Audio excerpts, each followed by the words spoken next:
नमस्कार विद्यार्थी मित्रांनो, मुलांनो, आज आपण इयत्ता 4थीचा मराठी विषयाचा अभ्यास करणार आहोत. तुम्हाला AC2च्या एक्झामचं टाइम टेबल मिळालंच आहे आणि त्यामध्ये मराठी या विषयासाठी जे काही पोर्शन आहे ते आपण आज मी आता इथे तुम्हाला वाचून दाखवते आहे. एकदा ही कविता, दिवाळी, 3 मासे, माझा महाराष्ट्र आणि धबधबा ही कविता. हे लेसन तुम्हाला मराठीच्या एक्झामसाठी AC2ला आहेत. आणि त्याचप्रमाणे नाती नातेवाईक हा सुद्धा एक नाती आणि नातेवाईक यांची ओळख दाखवणारा पाठ नाही पण एक टॉपिक तुम्हाला या एक्झामसाठी आहे. आणि त्यानंतर व्याकरण. तर मुलांनो, आज आपण हे जे लेसन म्हणजेच हे जे पाठ आणि कविता तुम्हाला एक्झामसाठी आहे त्या पाठावर आधारित आणि त्या कवितेवर आधारित प्रश्न उत्तरांची आपण उजळणी करणार आहोत. म्हणजेच एक्झामला, परीक्षेला तुम्हाला कशा प्रकारचे प्रश्न येतील, कशा पद्धतीचे तुमचे मुख्य प्रश्न असतील, या सगळ्यांची तयारी म्हणजे या सगळ्याची रिव्हिजन आपण या व्हिडिओद्वारे करणार आहोत. मग या व्हिडिओद्वारे तुम्हाला प्रश्न कसे येतील आणि त्या प्रश्नांची उत्तरं कशी क्लिक करायची हे सगळं आज मी तुम्हाला सांगणार आहे. चला तर मग आपण या पाठांची आणि कवितेची उजळणी करूया.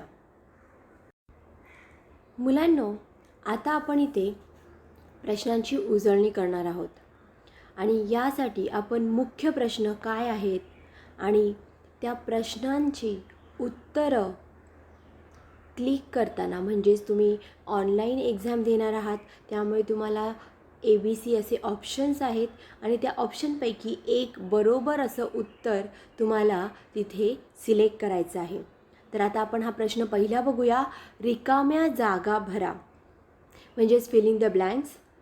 आता पहिलं आहे, फुले बिचारी डॅश डॅश चुकली. आता मला वाटतं हे जी रिकाम्या जागा आहे ती एकदा या कवितेतली आहे. तुमचा अभ्यास झाला असेल तर नक्कीच तुम्हाला या प्रश्नाचं उत्तर येईल. आता आपण ABC हे ऑप्शन्स इथे बघूया. पहिलं आहे, A आहे ऑप्शन वजाबाकी, B आहे गुणाकार आणि C आहे बेरजा. तुम्हाला जर आठवत असेल तर फुले शाळेत गेली होती आणि शाळेमध्ये ते सगळ्या अभ्यास करत होती आणि त्यावेळेला त्यांची काय चुकलेल्या, तर बेरजा चुकलेल्या. अगदी बरोबर.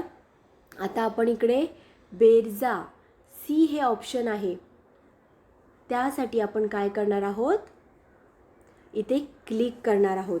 आता मी तुम्हाला इथे रंगवून दाखवते आहे हे C ऑप्शन, पण जेव्हा एक्झाम असेल तेव्हा तुम्ही मोबाईलमध्ये C या ऑप्शनला क्लिक करायचं आहे आणि तेव्हा तुमचं उत्तर तिथे अगदी बरोबर येणार आहे. मला वाटतं हा पहिला प्रश्न तुम्हाला आता इथे कळला असेल.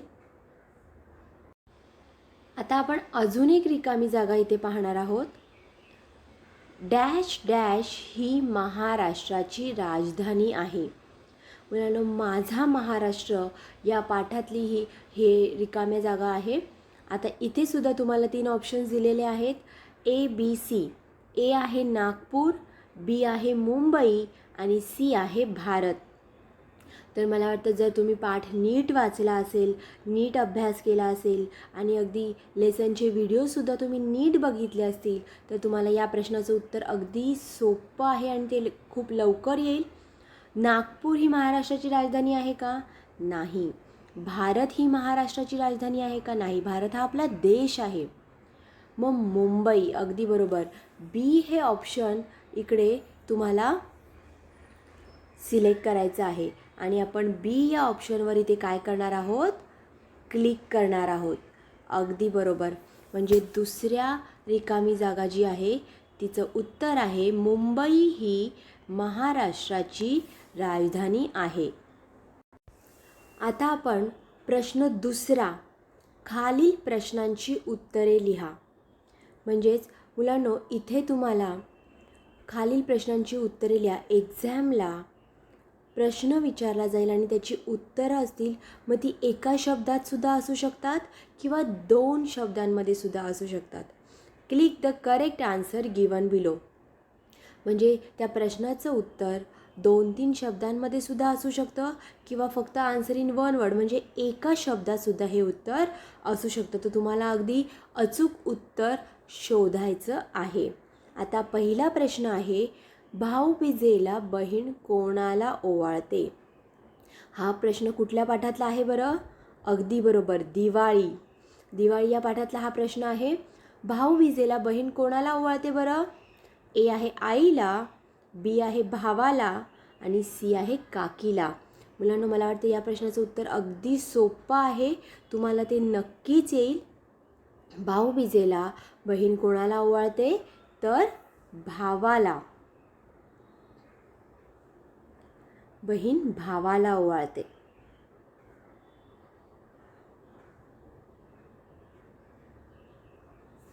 हे या प्रश्नाचं उत्तर इकडे आहे. म्हणजेच भाऊबीजेला बहीण कोणाला ओवाळते आहे? तर भावाला ओवाळते आहे. आता आपण इथे दुसरा प्रश्न बघणार आहोत. महाराष्ट्रातील लेण्यांची नावे लिहा. मुलांनो, हा माझा महाराष्ट्र या पाठातला प्रश्न आहे आणि मी आधीच तुम्हाला म्हटलं की वेगवेगळ्या प्रकारचे प्रश्न येऊ शकतात. काही प्रश्नांची उत्तरं तुम्हाला एका शब्दात अशीही प्रश्न येऊ शकतात किंवा काही प्रश्नांची उत्तरं तुम्हाला 2-3 शब्दांमध्ये शोधावी लागणार आहेत, असेही प्रश्न येऊ शकतात. म्हणून दुसरा हा जो प्रश्न आहे की महाराष्ट्रातली लेण्यांची नावे लिहा. मग ए आहे गोदावरी, बी आहे अजिंठा वेरूळ आणि सी आहे महाबळेश्वर. तर मुलांना आता इथे सुद्धा महाराष्ट्रातली जी लेणी आहेत त्यांची नावं अजिंठा वेरूळ हे तुम्हाला लक्षातच असेल. आणि बी हे ऑप्शन आता इथे आपण सिलेक्ट करणार आहोत की महाराष्ट्रातली लेणी कोणकोणती आहेत? तर अजिंठा वेरूळ ही महाराष्ट्रातली लेणी आहेत. मुलांनो, मी आधीही सांगितलं की 2-3 शब्दांमध्ये उत्तरं सुद्धा असू शकतात. त्यामुळे तुम्ही अभ्यासही असाच करायचा आहे एक्झामचा की फक्त एका शब्दातली उत्तरं माहिती असतील असे प्रश्न नाही येणार तुम्हाला. आता महाराष्ट्रातसुद्धा माझा महाराष्ट्र या पाठातसुद्धा असे अनेक प्रश्न आहेत. संतांची नावं आहेत, सुपुत्रांची नावं आहेत, थोर पुरुषांची नावं आहेत, त्याचप्रमाणे वेगवेगळ्या ठिकाणांची नावं आहेत. त्यामुळे ही सगळी नावं तुम्हाला नीट लक्षात ठेवावी लागणार आहेत आणि त्याप्रमाणे तुम्हाला उत्तरं सिलेक्ट करायची आहेत. आता आपण इकडे प्रश्न तिसरा बघणार आहोत. चूक की बरोबर ते लिहा. Right true or false. पहिलं आहे, धबधबा कड्यावरून पडताना जणू कोणी चहाचे घडे ओतत आहेत असे वाटते. मुलांना ट्रू आणि फॉल्स नेहमी नीट वाक्य वाचायचं आहे.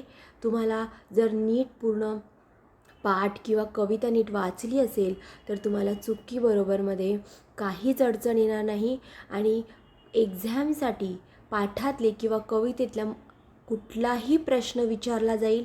फक्त पाठाच्या खालचे म्हणजे स्वाध्यायातले प्रश्न विचारले जाणार नाहीत.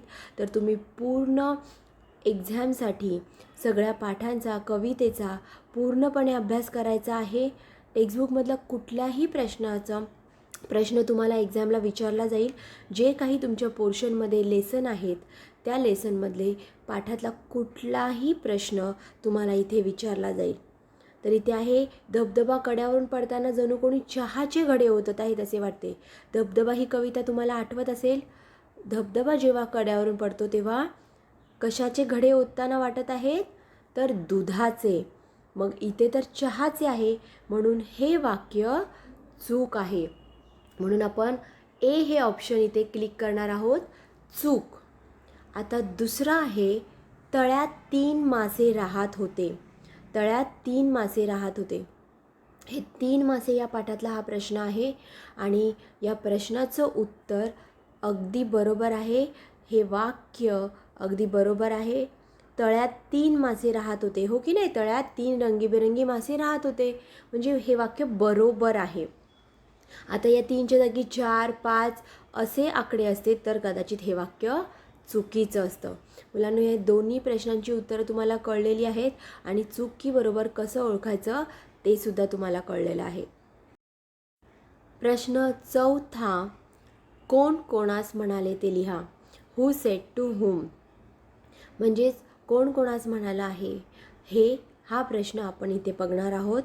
आता ह्या प्रश्नासाठी 3 मासे, ह्या पाठामध्ये अनेक वाक्य आहेत की मासे एकमेकांचे, हे 3 मासे जे आहेत ते एकमेकांना वेगवेगळी वाक्य म्हटलेली आहेत. त्यामुळे तुम्ही या पाठाचा नीट अभ्यास करायचा आहे. आता पहिला प्रश्न आहे, आपला जीव धोक्यात आहे. आता हे वाक्य कोणी म्हटलं आहे बरं? म्हणून मी म्हटलं की 3 मासे हा पाठ तुम्ही नीट अभ्यास करायचा आहे. त्यामुळे कोणतं वाक्य कोण कोणाला म्हणालं आहे हे तुम्हाला नीट लक्षात राहील. आता इथे तुम्हाला ऑप्शन्स मी वाचून दाखवते आहे. ए, त्वरित मासा इतर 2 माशांना म्हणाला. बघूया मासा इतर 2 माशांना म्हणाला. व्हायचे ते होईल मासा इतर 2 माशांना म्हणाला. जर तुम्ही पाठाचा अभ्यास नीट केला असेल तर तुम्हाला या प्रश्नाचं उत्तर अगदी लगेच येईल की त्वरित नावाचा जो मासा होता, जो लगेच निर्णय घ्यायचा, त्या माशाने हे वाक्य इतर 2 माशांना म्हणजे बघूया आणि व्हायचे ते होईल या माशांना म्हटलेलं आहे. मुलांनो, या पाठाचा नीट अभ्यास करा म्हणजे तुम्ही कन्फ्यूज होणार नाही की कोणती वाक्य कोणत्या माशाने म्हटलेली आहेत. प्रश्न 5वा आहे, कोण ते लिहा, म्हणजेच हू इट इज. आता पहिलं वाक्य आहे या प्रश्नासाठी, बागेत मुलांभोवती फिरू लागला. बागेत मुलांभोवती कोण फिरू लागलेलं बरं? कारण की शाळेमध्ये फुले गेलेली आणि बागेमध्ये मुले गेलेली. मग या बागेमध्ये मुलांभोवती कोण फिरू लागला आहे? ए आहे मासा, बी आहे भुंगा, सी आहे आकाशकंदील. मग या प्रश्नाचं उत्तर काय आहे बरं? अगदी बरोबर, मासा मुलांभोवती फिरणार का? नाही. आकाशकंदील मुलांभोवती फिरणार का? नाही. मग कुठला ऑप्शन बरोबर आहे? बी हे ऑप्शन आपण इथे क्लिक करणार आहोत. भुंगा, बागेत मुलांभोवती भुंगा फिरू लागला. प्रश्न दुसरा आहे, दिवाळीत किल्ले बनवणारे. आता दिवाळीत किल्ले कोण बनवत होतं? तुम्हाला माहितीच आहे, तुम्ही सुद्धा दिवाळीत किल्ले बनवता. या प्रश्नाचं उत्तर अगदी सोपं आहे. ए कोळी, बी व्यापारी आणि सी मुले. या प्रश्नाचं उत्तर आहे सी मुले. दिवाळीमध्ये किल्ले कोण बनवत होतं? तर मुले बनवत होती. मला वाटतं मुलांना कोण ते लिहा. या प्रश्नासाठी कशा प्रकारचे प्रश्न येतील याचं तुम्हाला आता इथे रिव्हिजन झालेली आहे. प्रश्न 6वा इथे आपण पाहणार आहोत. खाली दिलेल्या नात्यांसाठी योग्य इंग्रजी शब्द लिहा. मुलांनो, write the correct English word for the relationship given below. आता इथे जी काही नाती दिलेली आहेत त्यांच्यासाठी तुम्हाला योग्य मराठी इंग्रजी शब्द शोधायचा आहे. आता पहिलं जे आहे वडील. वडील हे नातं तुम्हाला माहितीच आहे. या नात्यासाठी तुम्हाला काय इंग्रजी शब्द वापरला जातो तो तुम्हाला या ऑप्शनमधून सिलेक्ट करायचा आहे. ए आहे मदर, बी आहे फादर आणि सी आहे ब्रदर. तर या नात्यासाठी कोणता बरं इंग्रजी शब्द योग्य आहे? फादर. अगदी बरोबर, बी हे ऑप्शन इथे तुम्हाला योग्य आहे. म्हणून आपण बी या ऑप्शनसाठी क्लिक करतो आहोत. दुसरा आहे मावशी. आता तुम्हाला माहितीच आहे, आईच्या बहिणीला मावशी असं म्हणतात. मग त्यासाठी इंग्रजी शब्द कोणता वापरला जातो? ए सिस्टर, बी आंट आणि सी मदर. मुलांनो, सिस्टर म्हणजे बहीण आणि मदर म्हणजे आई आणि बी आंट म्हणजेच मावशी. अगदी बरोबर, म्हणजे आंट हा शब्द आत्या, काकी, मामी, मावशी या अनेक नात्यांसाठी आंट किंवा आंटी हा शब्द वापरला जातो. मला वाटतं हा जो प्रश्न आहे नाती नातेवाईक या टॉपिकवर आधारित आहे आणि तुम्ही मला वाटतं कळलेलं आहे की हा प्रश्नाचा प्रकार कसा आहे आणि कशा प्रकारचा प्रश्न विचारला जाणार आहे. तर तुम्हाला या रिव्हिजनद्वारे या सगळ्या पाठांवरची आणि कवितेवरची त्याचप्रमाणे नाती नातेवाईक या टॉपिकवरचे प्रश्न नीट चांगल्या प्रकारे कळले असतील आणि एक्झामला कशा प्रकारचे प्रश्न येणार आहेत हे सुद्धा तुम्हाला कळलं असेल. लाईव्ह सेशनमध्ये तुम्हाला ग्रामरची म्हणजेच व्याकरणाची उजळणी होत आहे आणि आपण या व्हिडिओद्वारे तुम्हाला पाठावर आधारित म्हणजेच कवितेवर आधारित प्रश्न उत्तरांची उजळणी केलेली आहे. त्यामुळे नक्कीच एक्झाममध्ये तुम्हाला आता कोणताही प्रश्न प्रकार आला तरी तुम्हाला तो कठीण जाणार नाही आहे आणि व्याकरणावर सुद्धा आपण नक्कीच प्रश्न उत्तरांची उजळणी घेऊ आणि लाईव्ह सेशनमध्ये सुद्धा तुमची व्याकरणावर आधारित उजळणी चालूच आहे. त्याचासुद्धा तुम्ही नीट अभ्यास करा, म्हणजे एक्झामला तुम्हाला पाठावर आधारित, कवितेवर आधारित प्रश्न उत्तरं आणि व्याकरणावर आधारित प्रश्न उत्तरं यांचा नीट सराव होईल. SA2च्या एक्झामसाठी तुम्हाला सगळ्यांना खूप साऱ्या शुभेच्छा. धन्यवाद.